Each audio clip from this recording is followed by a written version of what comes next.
Hey guys, welcome back to another video. Today we're going to be talking about manifestation again, and I want to talk about affirmations specifically, like in present tense, in future tense, when to use the word now in your affirmation, and when it's acceptable to do so, and when it's acceptable to affirm that something's happening in the future or not happening in the now moment. Of course, when I say acceptable, I don't mean that I am telling everyone what's acceptable for them. I'm telling you how to come into your own understanding of that. Yes. So, I've been really experimenting with manifestation in relationships. What does it look like to manifest for myself in situations where I have very little resistance, but it might look like from an outside perspective that there's a lot of 3D obstacles, but again, I have little resistance, and then what it looks like when I perceive that there are little obstacles, but I have crazy resistance around it, and then what it looks like when there's zero obstacles and like no resistance in my mind about it, and just all these different like mixes of that. I've been experimenting. So what I've noticed did I lose my train of thought already? There's no way. Come on. What I've noticed when it comes to manifesting in relationships. So I'll give the example of when I had too much resistance around. I'll be honest, I sort of gave up on it. It was just gonna take, I realized how long it was gonna take to wait for it to actually come in and how long I was gonna persist, and I was like, no. I said, hey universe, what do you have right now? And the universe was like, this amazing thing. And I was like, perfect, I'll take that. And then that's a whole other story. We won't get into that. Anyway, manifesting in a relationship where I had a ton of resistance around it. And I realized that one of the things I was doing was affirming that all of these things were happening in the future. And that I needed to be affirming that they're happening in the present moment. And so I changed everything to now. And then I kind of had this mentality that if you're ever affirming for things in the future, you're just never going to get it. I think I made a video about it too, that it's always going to be like this far away from you. That's not necessarily true. I mean, technically, if you continue to affirm that it is, and believe, here's the key. If you continue to affirm and believe that it will only ever happen down the road, then yes, it is never going to really come into your reality. But you could be affirming that something's happening in the future, and then your mind starts to believe that it's actually happening now. So that's the key part, is that whatever your subconscious believes is what's created, right? So I started practicing like that I need to say the word now all the time, right? And I decided to drop that whole thing altogether. And now I'm practicing and experimenting in a new situation, and it's just like the now moment, it just wasn't clicking for me in the same way. Again, like total different levels of resistance. And I was listening to some coaches talk about ways to, just like different affirmations, right?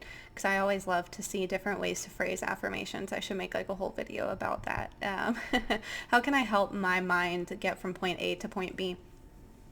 And someone was saying to do that, you can affirm that it's going to happen really soon. And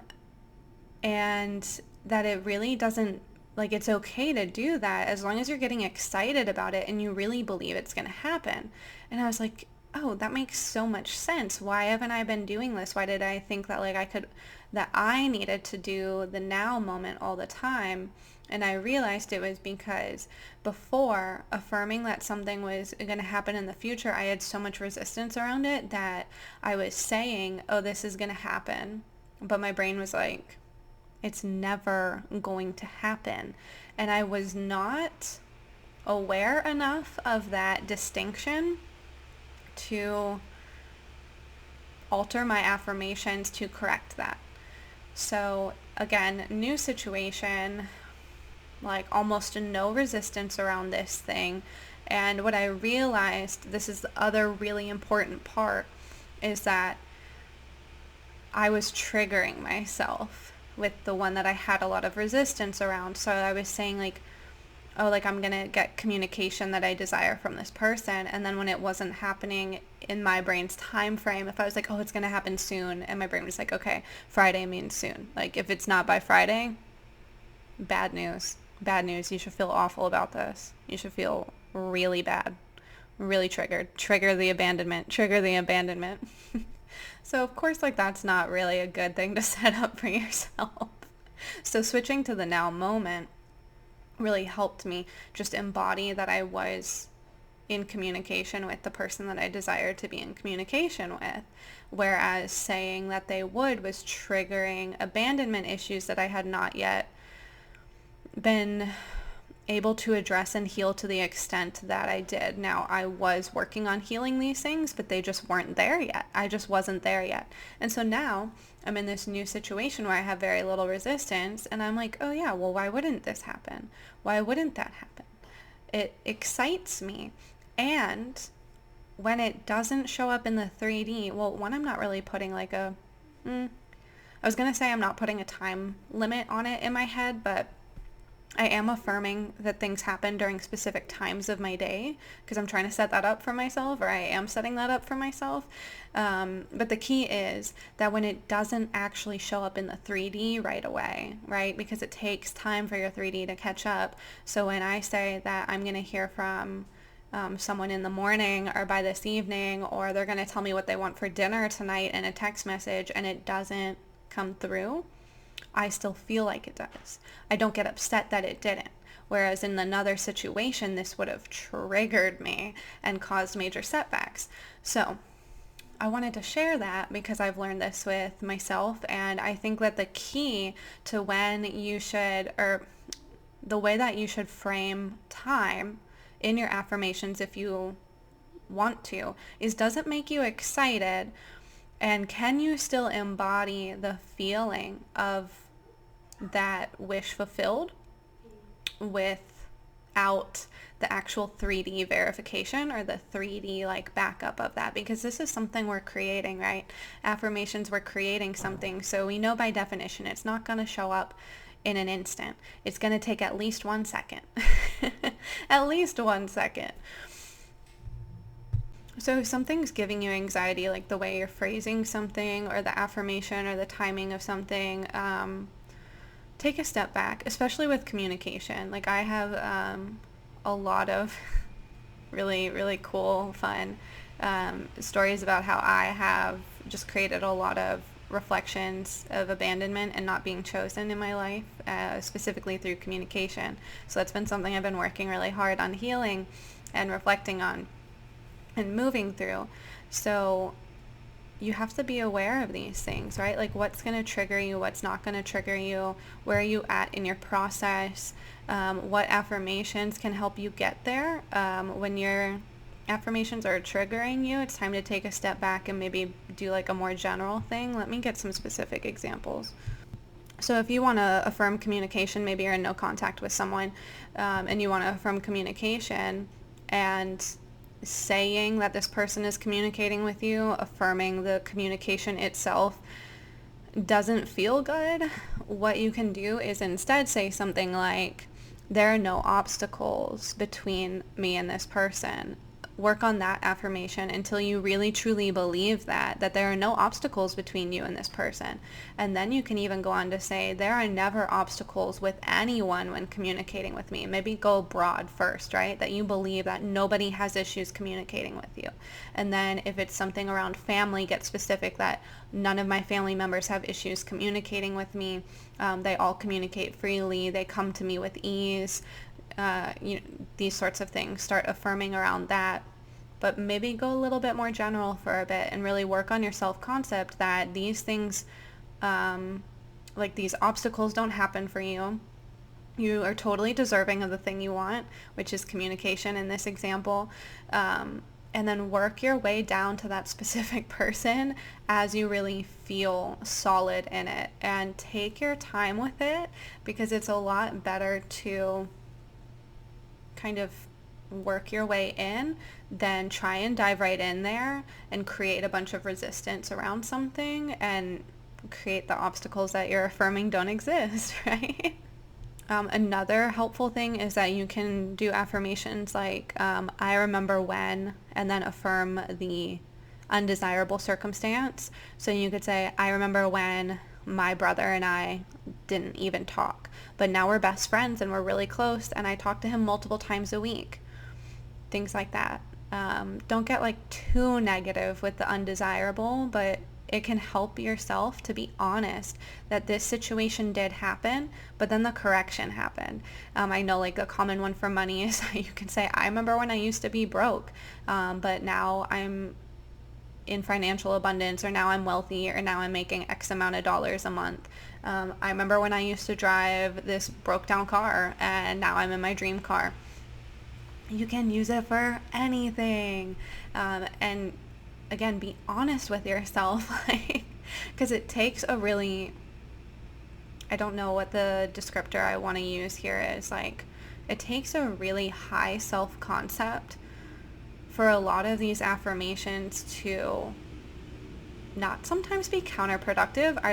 It's a personal thing. It's a personal thing, but maybe you've experienced this, that there are some things that affirming, it's like it almost makes it worse for my mind. A plane is flying over. Hold on.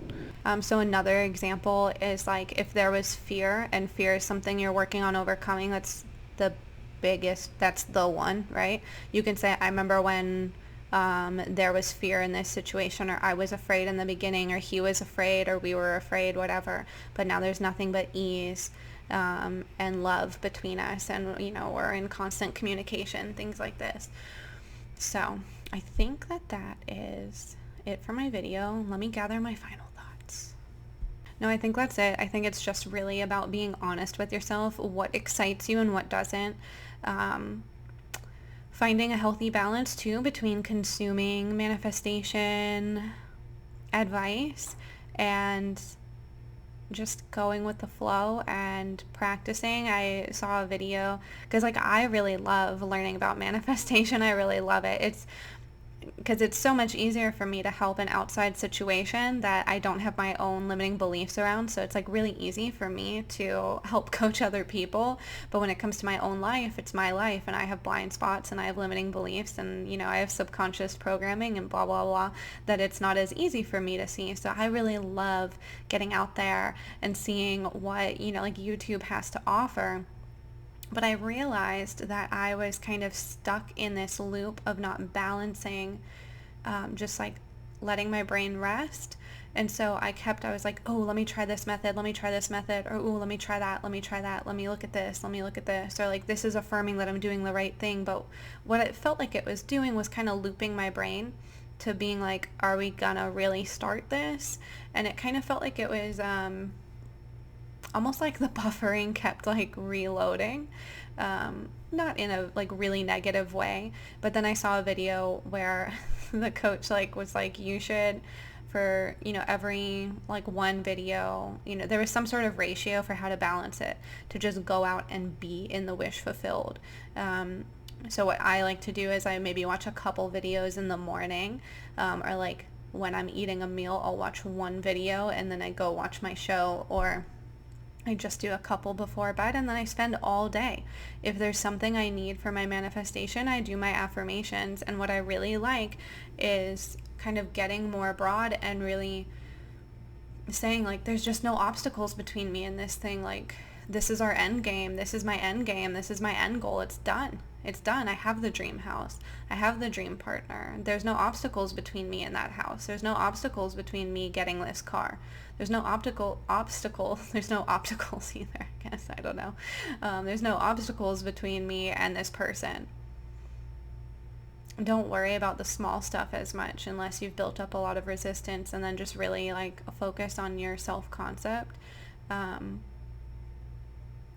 Yeah, I would like fixate my self-concept around this one person, how this one person saw me. And it's like, no, expand it to everyone, because then other people are going to start showing up, showing you that you are worthy of whatever that thing is. And it's going to decrease the resistance you have around a specific person too, or whatever your manifestation is, whether it's a person or a situation, you know, whatever. So I like keeping it broad because it's allowing the path of least resistance, right? The things with the least resistance to come through and show me. I feel like I'm getting like more birds before land, basically. 15 minutes. I'm gonna end it here. Thank you so much for tuning in. Thank you guys for watching my channel and commenting on my videos. I really, really appreciate all the comments, likes, views. I was gonna say watches. It's the same thing. That one video got, at least right now when I'm filming this video, my birds before land. So that was really exciting for me to see. I really love like seeing all your comments and seeing all your stories, or how it was just a positive affirmation for you. I really love that we can connect that way over the internet, and that I can provide anything of positive influence to anyone, positive impact for anyone. If you have any questions about me, the description box has a link to my website. I did add some coaching options. There's like an email option, one-on-one sessions. All the links will be down below. If you have any questions, you can also send me an email, askalexandrarose@gmail.com, or the link is on my website. And thank you so much. I'll see you in the next video.